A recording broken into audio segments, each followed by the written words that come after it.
Alors effectivement, donc vraiment aussi, ce premier challenge qu'on va avoir, c'est important. En termes de la gestion des priorités, ça va de toute façon passer par la communication avec son superviseur.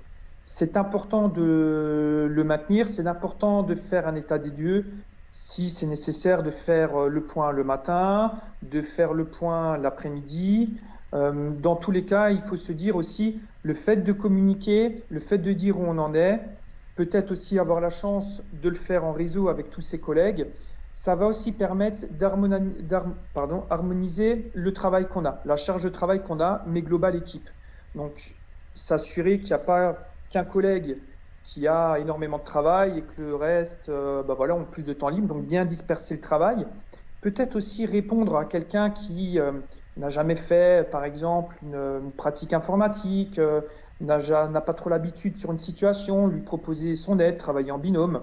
Le fait justement de prendre le temps de renforcer aussi finalement, hein, travailler sur la confiance qu'on va avoir malgré la distance, c'est une bonne opportunité.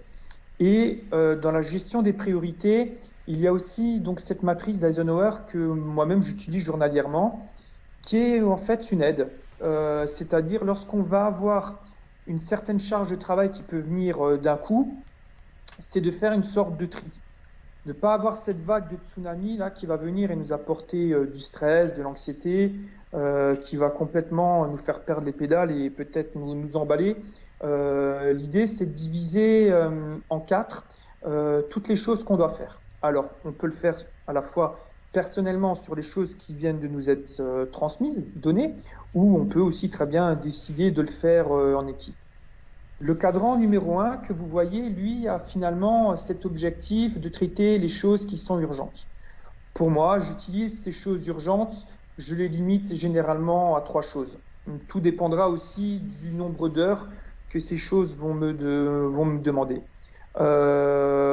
C'est des choses finalement que je vais traiter dans la matinée, dans la journée.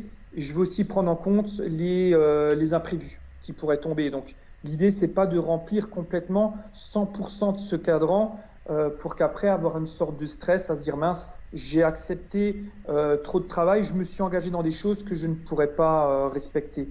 Le cadran numéro 2, c'est des choses généralement où on va se le réserver pour le lendemain, à faire dans la semaine.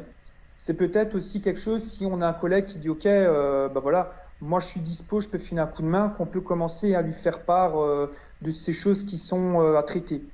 Le cadran numéro 3, lui, c'est des choses généralement que j'utilise à faire dans des choses qui vont être à faire et à réaliser dans le mois.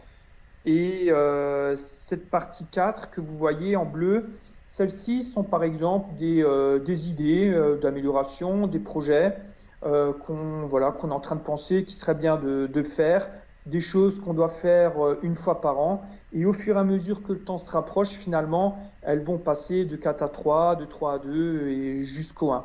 Ce qui peut aussi arriver dans le 4, c'est que finalement, beaucoup de ces choses ne seront pas à faire parce qu'avec le temps, on va se rendre compte qu'elles n'auront pas d'importance, que peut-être une organisation ou un facteur extérieur aura amélioré tout seul cette chose qu'on sera noté à faire ou alors c'est plus du tout finalement quelque chose qu'on doit appliquer et qui est devenu, qui a été supprimé dans sa généralité.